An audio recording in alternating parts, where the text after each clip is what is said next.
अस्सलामुअलैकुम, कैसे हैं आप सब? अल्लाह का शुक्र, मैं तो बिल्कुल ठीक ठाक हूँ। उम्मीद करती हूँ आप भी खैरियत से होंगे। तो चलिए जी, आज बहुत दिन के बाद मैं आपके साथ रूटीन अपनी शेयर करने वाली हूँ। तो यहाँ पर देखिएगा कि कितना मस्त मौसम हो रहा है। वैसे तो सुबह से उठते हैं तो जो है आंखें निकाल कर जो है वो धूप निकली हुई होती है, लेकिन आज 2 दिन से कुछ ऐसा हो रहा है कि जब उठते हैं तो बादल बादल से बड़ा मस्त मौसम होता है और बहुत अच्छा। तो ऐसे में तो भाई यही होता है कि बच्चों का मेरे यहाँ जितना भी ये समर में तो ऐसा हो रहा होता है कि बच्चे कुछ खाने को नहीं कहते। सुबह से नाश्ते में ब्रेकफास्ट में कुछ भी लेते ही नहीं है। कल बस मैं ऐसा कर रही हूँ कि कुछ ना कुछ ऐसा बना देती हूँ, कोई या लेमन जूस बना देती हूँ या फिर ऐसा कर देती हूँ कि उसमें जो है सत्तू मेरे यहाँ है, आजकल मैंने मंगाए हुए हैं, तो वो सत्तू बना कर दे देती हूँ। तो ये हो जाता है कि ब्रेकफास्ट में कुछ ना कुछ तो पेट में पड़ ही जाता है। तो यहाँ पर अब तो मेरे वीडियो में आपको आम ही आम नज़र आएंगे। तो यहाँ पर आज मैं बैठी थी,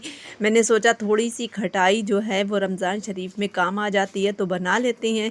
तो यहाँ पर मैंने खटाई बनाई बहुत सारी, और फिर आज मैं आपको बहुत अच्छी सी रेसिपी यानी चने की दाल करेलों की दूंगी। तो फिर यहाँ पर मैं उसके लिए भी निकाल रही थी, लेकिन ये कुछ आम ऐसे थे जो पके हुए थे। वो बच्चे मेरे पास बैठे हुए थे और पके पके जितने भी आम थे वो पीले पीले से, तो वो मैं उन्हें देती जा रही थी। और कभी तो मैं ख़ुद भी खा लेती हूँ, लेकिन मेरे भाई दाँत बड़े खट्टे हो जाते हैं। तो यहाँ पर मैंने अचार भी थोड़ा सारा बनाने के लिए निकाल ली है और बना ली है खटाई। और ये है उसका मसाला, यानी चने की दाल करेलों के लिए जो खड़े मसाले दरदरे करे जाते हैं वही मैंने दे दिए थे। अज़ल से कहा कि ये आप बैठे बैठे खुटखुटाते रहो, और मैं यहाँ पर सारी तरह के आम कर रही हूँ कि खटाई भी बना रही हूँ। और उसके लिए भी ये तो मैं चने की दाल के लिए बना रही हूँ, चने की दाल करेले जो बनाऊँगी उसमें डालूँगी। तो यहाँ पर मैंने वो भी निकाल लिया, और बाकी जो बचेंगे आम तो थोड़ी सी खटाई भी बन जाएगी, क्योंकि अब की मेरे यहाँ आम बहुत कम आएंगे, क्योंकि वो जो है कीड़ा लग गया है बाग में, तो फिर जो है वो थोड़े से गिर गए हैं सारे आम। तो बस जितने भी मिल पाएंगे तो उतनी मैं खटाई बना लेती हूँ। तो यहाँ पर जो है अज़ल में तो बस थोड़ी सी शैतानियाँ भी हैं, वही मैं उनसे कह रही थी कि वैसे भी टूट गया है मेरा ये इसे क्या बोलते हैं जार, जो कुछ भी है फ़िलहाल जिसमें कूटा जाता है, तो वही। तो मैं कह रही थी कि और टूट जाएगा, फिर पीसने के लिए कुछ भी नहीं रह जाएगा। तो यहाँ पर चलिए आपको रेसिपी आज दे रही हूँ। तो यहाँ पर मैंने कढ़ाई ले ली और आज मैं कढ़ाई में बनाऊँगी। पहले तो देखेंगे आप, मैं कढ़ाई में बनाऊँगी, फिर उसके बाद मुझे क्या ऐसा रीज़न हो गया जो मुझे कुकर में करना पड़ गया फिर। तो यहाँ पर मैंने प्याज तो पहले ही काट ली थी, और ख़ूब सारी प्याज है, यानी होगी तकरीबन 1.25 किलो 1.5, मैंने तो नापी नहीं, लेकिन बस इतनी ही होगी। मैंने मोटे मोटे ज़रा पीस में कट कर ली थी, ज़्यादा बारीक नहीं की जाती है इसमें। और उसके बाद में फिर चने की दाल वॉश करके सारे इंग्रेडिएंट्स जितने भी थे वो सब मैंने धो कर यहाँ पर रख लिए थे अपने पास। और फिर बस सारा ही मेन बात तो यही होती है कि बस हर चीज़ कुछ भी भूलो ना। तो यहाँ पर सारे पहले ही से मैंने जो थे वो अपने पास रख रखे थी सारी चीज़ें, जो कुछ मैं भूल जाऊँ तो फिर रह जाए, इसमें बहुत सारी चीज़ें पड़ती हैं।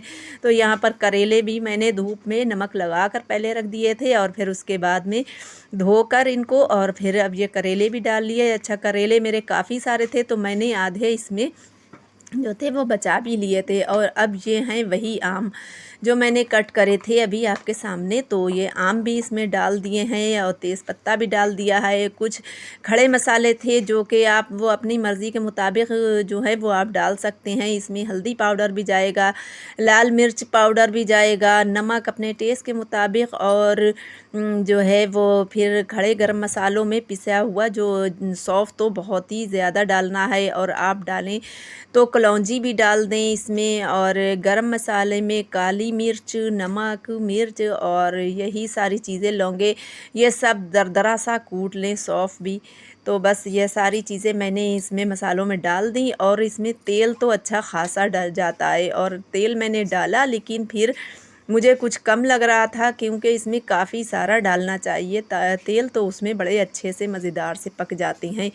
तो बस अब मैं इनको छुपा कर बस ढक कर और पकने के लिए छोड़ दूँगी। ये वही मसाले हैं जो मैंने अभी दरदरे पीसे थे, तो बस इनको भी मैंने डाल दिया और तेल डाल दूँगी। फिर उसके बाद में बस बंद करके बस इसको पकने के लिए छोड़ दूँगी। तो पहले तो मैंने कढ़ाई में पकाए, फिर उसके बाद में ये इसमें अच्छे से छुप नहीं पा रहे थे, मतलब इसकी भाप निकल रही थी तो जल्दी से ये जले जा रहे थे। मैंने पानी भी काफ़ी सारा डाल दिया था, लेकिन पानी भी डालने के बाद भी बार-बार पानी नहीं डालना चाहिए, तो इसलिए जो था वो मैंने लहसुन भी ये डाला है मैंने, क्योंकि लहसुन भी खड़ा ही डलता है इसमें, तो मैंने लहसुन भी डाल दिया। और अदरक आप अगर डालें तो कट करके बिल्कुल बारीक बारीक सी अदरक भी डाल दें, लेकिन मैंने पिसी हुई डाल दी थी इसमें। तो बस अब सबको चीज़ों को मिक्स कर लेंगे, बहुत अच्छा सा मिक्स देंगे यहाँ पर, क्योंकि सारे जितनी भी पाउडर मसाले और जो कुछ भी डाला है वो मिक्स कर लेंगे खूब अच्छी तरह से, और पानी डालकर इनको पकने के लिए छोड़ देंगे। तो मैंने पानी एक बार डाल दिया, लेकिन वो जल्दी से सूख गया था, तो फिर मैंने और फिर डालना पड़ा। तो बार-बार पानी डालने से भी सालन जो है वो ख़राब हो जाता है। तो फिर मैंने कुकर में ट्रांसफ़र कर लिया, और कुकर में करके फिर मैंने सीटी दे दी, क्योंकि यहाँ पर ये देखें पानी सारा सूख गया और अभी प्याज तो खड़ी-खड़ी थी। करेलों को जितना ही अच्छे से खूब देर तक पकाएँगे उतने ही मज़ेदार होते हैं। तो बस मैंने फिर सोचा कि ऐसे नहीं काम चलने वाला, अभी बार-बार अगर पानी डालेंगे तो फिर जो है वो पानी डालने में जो है दाल मेरी गलती नहीं है जल्दी चने की, तो फिर ऐंठ जाती है। तो फिर मैंने ये देखें कुकर में ट्रांसफ़र कर लिया, और उसके बाद में मेरे यहाँ तो मैंने शक्कर भी डाली थी, क्योंकि मेरी सास अम्मी डालती हैं करेले, वो बहुत मज़े के बनाती हैं। मैं उन्हीं की रेसिपी जो है यहाँ पर आपको दे रही हूँ। तो यहाँ पर मैंने शुगर डाल दी थी, उससे थोड़ा-सा खट्टा-मीठा टेस्ट बड़ा मज़ेदार आता है। तो बहुत अच्छे से टेस्टी बने थे करेले। हमारा ब्लॉग तो यहीं तक, और अगर आपको हमारा ब्लॉग पसंद आया हो तो लाइक, शेयर एंड सब्सक्राइब करना मत भूलिएगा। मिलते हैं किसी नेक्स्ट ब्लॉग में। Thanks for watching. अल्लाह हाफिज़।